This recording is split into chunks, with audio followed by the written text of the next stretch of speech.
حاضرین مجلس، عادت باری تعالیٰ ہے وہ جس کو جتنا بڑا مقام دیتا ہے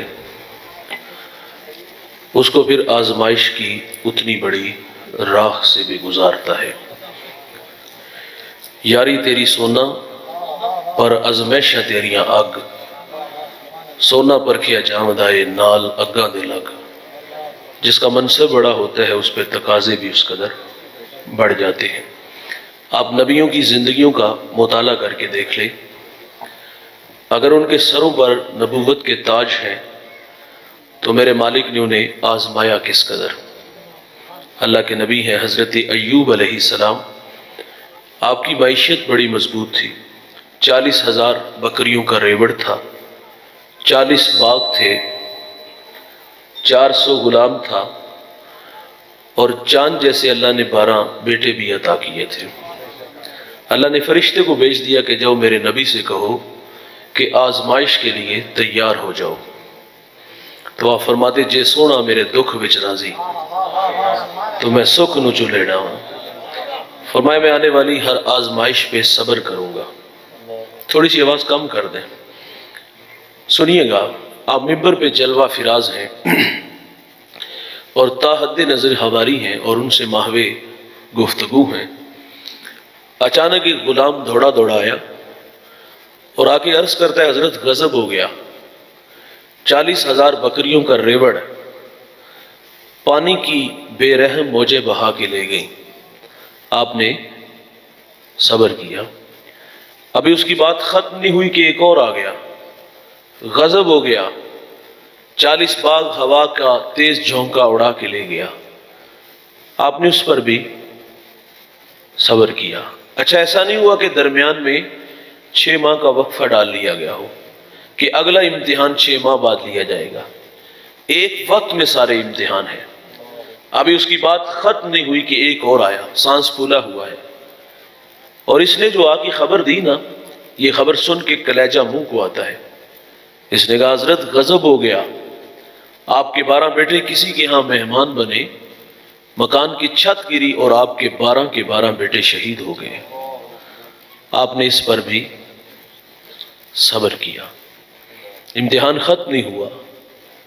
حضرت ایوب علیہ السلام کے جسم میں زخم آئے، شہر والوں نے شہر سے نکال دیا، امتحان تھا۔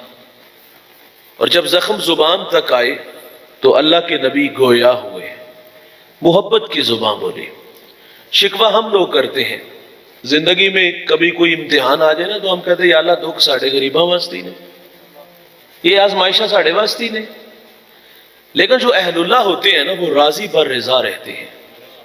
نغمہ سنیے گا محبت کا، عرض کرتے مالک 40,000 بکریوں کا ریوڑ پانی کی بپھرتی موجیں بہا کے لے گئیں، میں نہ بولا۔ 40 باغ ہوا کا تیز جھونکا اڑا کے لے گیا، میں نہ بولا۔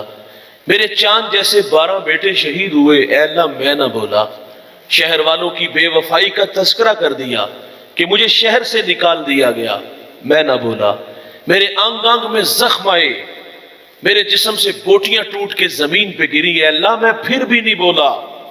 لیکن میری تجھ سے ایک درخواست ہے کہ میری اس زبان کو محفوظ رکھنا، وہ اس لیے کہ یہ زبان تیرا نام لیتی ہے، یہ زبان تیرا تذکرہ کرتی ہے۔ اٹھ دی بیندی ٹر دی پھر دی، ستیاں تے جاگ دی، نام جپ دی رو تے کھپ دی، ویہ سر اس راگ دی۔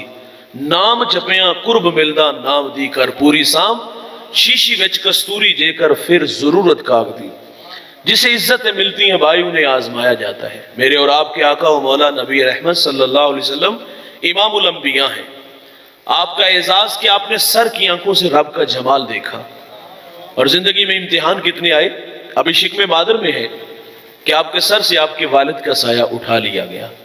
یہ اس وقت ہوا جب حضرت عبداللہ رضی اللہ تعالیٰ عنہ شادی کے کچھ عرصہ بعد تجارت کے لیے ملک شام گئے اور وہاں سے واپس عبد المطلب کے ننہال یثرب ٹھہرے۔ یثرب بیماریوں کا گھر تھا، آئے اور بیمار ہو گئے۔ قافلہ چند دن ٹھہر گیا کہ آپ کی طبیعت بحال ہو اور ہم ساتھ لے چلیں، لیکن طبیعت دن بدن بگڑنے لگی، مجبوراً قافلہ مکہ چلا گیا، اور حضرت عبداللہ رضی اللہ تعالیٰ عنہ کا چند روز بعد انتقال ہو گیا۔ اور یہ خبر مکہ المکرمہ میں عبد المطلب کے خاندان پر بجلی کی طرح گرتی ہے۔ سیدہ آمنہ رضی اللہ تعالی عنہ نے تو ابھی اپنے ماہ تمام کو جی بھر کے دیکھا بھی نہیں تھا، اور ان کا جی چاہتا تھا کہ میں اڑ کے یثرب چلی جاؤں، مٹی کے اس تودے کو دیکھوں اور اس کی خاک کو اپنی آنکھوں کا سرما بناؤں، لیکن جس امانت کا آپ کو امین بنانا تھا اس کی حفاظت کی ذمہ نے حضرت آمنہ کو روک لیا۔ حضور ابھی دنیا میں تشریف نہیں لائے کہ آپ کے سر سے آپ کے والد کا سایہ اٹھا لیا گیا، آپ در یتیم پیدا ہوئے۔ میرے نبی کی عمر 6 سال ہوئی، چلنے پھرنے کے قابل ہوئے، سفر کی صحبتیں سہنے کے لائق ہوئے۔ تو سیدہ آمنہ اپنے من کی کہانی اپنے سسر جناب عبد المطلب رضی اللہ تعالیٰ عنہ سے کہہ ڈالتی ہیں کہ 6 سال جدائیوں میں گزار دیے، اگر آپ رخصت عنایت فرمائیں تو آرزو ہے اس خاک کو آنکھوں کا سرما بنا لوں۔ تو آپ نے اپنی جوان سالہ بہو سیدہ آمنہ رضی اللہ تعالیٰ عنہ کو اجازت دے دی اور ساتھ ایک خادمہ ام ایمن کو بھیج دیا۔ یہ نفوس قدسیہ مکہ سے یثرب آئے، 1 مہینہ یا کچھ دن زیادہ ٹھہرے اور پھر واپس لوٹ آئے۔ اس کی وجہ یہ تھی کہ جو بھی آتا حضور کو دیکھتا، پیشانی میں نبوت کا نور دیکھتا تو برملا کہتا کہ یہ تو اس امت کا نبی ہے۔ لوگوں کا جم گٹھا ہوا، سیدہ فرماتی میرے دل میں خوف پیدا ہوا کہ کہیں یہ میرے بیٹے محمد کو گزند نہ پہنچائے۔ فرماتی اس خوف نے مجھے واپس پلٹنے پہ مجبور کر دیا۔ سنیے گا بھائی، آدھا سفر طے ہو گیا، آدھا سفر ابھی باقی تھا۔ تو راستے میں ایک ابوا نامی بستی آتی ہے جہاں سیدہ آمنہ رضی اللہ تعالیٰ عنہ آ کر کے رک جاتی ہیں۔ آپ کو بخار نے گھیر لیا اور آپ جان گئی کہ یہ بخار میری جان لے لے گا۔ وقت رخصت ام ایمن کو کہا کہ میرے بیٹے محمد کو باحفاظت عبد المطلب تک پہنچا دینا، اور پھر حضور کو پاس بلایا۔ ادھر بچپنے کی معصومیت، پیشانی میں نبوت کا نور ماں بیٹے میں خوب سی جاتی ہے۔ 2-1 باتیں کی اور پھر ہمیشہ کے لیے پہاڑوں میں سو گئی۔ فرماتی بیٹا کل حی میت کل جدید بال کل کبیر یفنا وانا میتۃ وذکر باق وولدت طہرا۔ فرمایا بیٹا ہر نئی چیز نے پرانا ہو جانا ہے، ہر باقی نے فنا ہو جانا ہے۔ فرمایا بیٹا میں بھی جا رہی ہوں لیکن سنو میرا ذکر باقی رہے گا۔ فرمایا اس لیے کہ میں تیرے جیسا پاکیزہ اور ستھرا محمد چھوڑ کے جا رہی ہوں۔ سانسوں کی مالا ٹوٹ گئی، موتی فضا میں بکھر گئے۔ حضور ماں سے لپٹ کے روئے، ننھے ننھے ہاتھوں سے کالے پتھروں کی قبر بنائی، اس میں آنسوؤں کا چھڑکاؤ کیا۔ جہاں تک ماں نظر آتی رہی میرے نبی پلٹ پلٹ کے ان کالے پتھروں والی قبر کو دیکھتے ہیں۔ میں نے سیدہ آمنہ کے مزار کی 2 دفعہ زیارت کی ہے۔ یہ مدینہ سے تقریباً 350 کلومیٹر کے فاصلے پر ہے۔ پہلی دفعہ حاضر ہوا، سحری کا وقت تھا، میرے ساتھ کچھ دوست تھے، ہم واپس پلٹنے لگے تو میں نے عرض کیا کہ آج ہم بھی جس طرح حضور ماں سے بچھڑے تھے تو پلٹ کے دیکھیں گے۔ یقین مانیں گے جب ہم نے پہلی دفعہ پلٹ کے دیکھا تو حضور کا بچپنے کا زمانہ یاد آیا۔ ماں سے بچھڑتے ہوئے حضور کی کیفیت کیا ہوگی۔ پھر مقام بدر تک ہماری ہچکیاں اور سسکیاں تھمنے کا نام ہی نہیں لے رہی تھی۔ ام ایمن کہتی میں حضور کو پہاڑ سے لے کے نیچے آ گئی، اور جب میں نیچے اتر آئی تو میں نے پلٹ کے دیکھا تو میرے ساتھ نہیں تھے۔ فرماتی میں پھر دوبارہ پہاڑ پہ چڑھی اور میری آنکھیں کیا دیکھتی ہیں، حضور ماں کے سرانے کھڑے ہیں اور وہاں کھڑے ہو کر کہہ رہے ہیں امی جی آپ تو جانتے ہو کہ میرا اس دنیا میں آپ کے سوا کوئی بھی نہیں ہے۔ ام ایمن کی جان نکل گئی، سینے سے لگا لیا۔ آقا فرمایا کرتے تھے ام ایمن میری ماں کے بعد میری ماں لگتی ہے۔ 6 سال کی عمر میں ماں بچھڑ گئی، اور پھر کفالت کا ذمہ آپ کے دادا جان نے اٹھا لیا۔ بڑی محبت دی، کھانا کھاتے ساتھ بٹھاتے ہیں، سوتے ہیں پہلو میں لٹا دیتے ہیں۔ ذل کعبہ عبد المطلب کی مسند بچتی ہے، بیٹوں کو بھی جرت نہیں تھی وہاں بیٹھنے کی، لیکن حضور لاڈلے بڑے تھے، دادے کی مسند پر بیٹھ جاتے۔ بے پناہ محبتیں دادا جان سے وصول ہوئی۔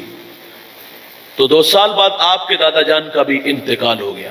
راوی لکھتا ہے کہ جب عبد المطلب کا جنازہ مکے کے بازار سے گزرا، آگے آگے جنازہ تھا اور پیچھے پیچھے ایک 8 سالہ بچہ تھا جو مکے کی کبھی اس دیوار سے لپٹ کے روتا ہے تو کبھی اس دیوار سے لپٹ کے روتا ہے۔ 8 سال کی عمر میں دادا جان چلے گئے، پھر کفالت کا ذمہ چچا نے اٹھا لیا۔ جناب ابو طالب نے بڑی محبت دی، کھانا کھاتے ہیں ساتھ بٹھاتے ہیں، سوتے ہیں پہلو میں لٹا لیتے ہیں۔ بے پناہ محبتیں چچا جان سے بھی وصول ہوئی۔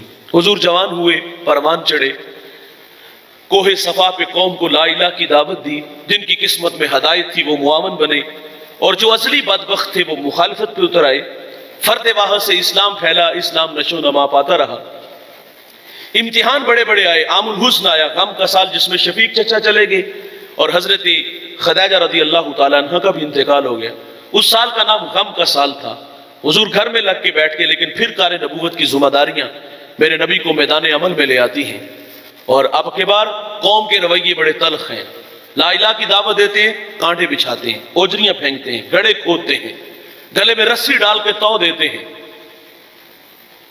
عام الحزن آیا، شیب ابی طالب میں 3 سال محصور رہے، سوشل بائیکاٹ ہوا، ماؤں کی چھاتیوں سے دودھ خشک ہوتا ہے تو بچے روتے ہیں بھوک کی وجہ سے، تو مائی منہ پہ تھپڑ نہیں مارتی، بس اتنا کہتی کہ اگر تمہارے رونے کی آواز کافروں نے سنی تو وہ تمہارے نبی محمد کو تانے دیں گے۔ بچے خاموش ہو جاتے، صحابہ کہتے ہیں ہم نے پتے کھا کے گزارا کیا، چمڑے بھگو بھگو کر کے گزارا کیا۔ میں نے ایک صحابی کا بیان پڑھا، وہ کہتے ہیں مجھے اتنی شدت کی بھوک لگی تھی کہ ایک گیلی جگہ پاؤں آیا، نہ جانے وہ کیا تھا، اٹھایا کھا لیا۔ آج تک یہ خبر نہیں کہ وہ چیز ہے کیا تھی۔ ان راہوں پہ چلنے والوں کو بھائی آزمایا جاتا ہے۔ حضور طائف چلے گئے، پڑھے لکھے لوگ ہیں، میں انہیں بات سناتا ہوں، انہوں نے بھی دعوت کو مسترد کیا، طائف سے واپس تشریف لانے لگے۔ 2 رویا کتارے ہیں، اوباش لڑکے ہیں، ان کے ہاتھوں میں پتھر ہیں۔ میرے نبی فرماتے میں قدم اٹھاتا ہوں تو وہ میرے پاؤں پہ پتھر مارتے ہیں۔ مجھے درد ہوا اور میں درد کی شدت کی وجہ سے زمین پہ بیٹھ گیا۔ وہ نالائق آگے بڑھے، کندھوں سے پکڑا، کھڑا کیا، دوبارہ چلنے پہ مجبور کیا۔ حضور فرماتے میں دوسرا قدم اٹھاتا ہوں تو وہ میرے دوسرے پاؤں پہ پتھر مارتے ہیں۔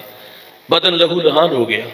جوانوں، اس دین کی بنیادوں میں پیغمبر کا خون ہے۔ یہ دین بڑی محنت سے پھیلا ہے، یہ دین جستجو سے پھیلا ہے۔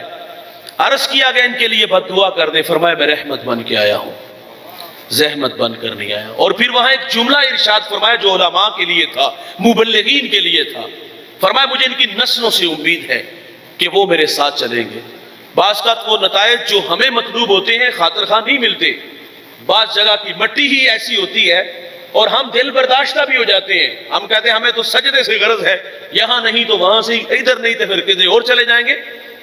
حضور کا یہ فرمان روشنی دیتا ہے کہ نتائج بعض اوقات آنے والی نسلوں پہ چھوڑے جاتے ہیں۔ آپ جانتے ہو جب سندھ کے اندر نہید نامی بیٹی کے سر سے راجہ دہر کے کنڈوں نے دوپٹہ کھینچا تو اس نے یا علی الحجاج کہا۔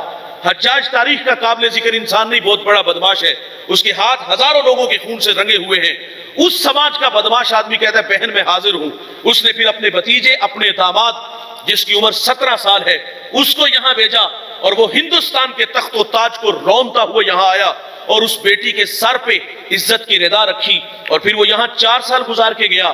مکران سے ملتان تک سفر کیا، اپنے کردار سے، اپنے اخلاق سے 1 لاکھ انسانوں کو محمد کا غلام بنا جاتا ہے۔ وہ خود چلا گیا،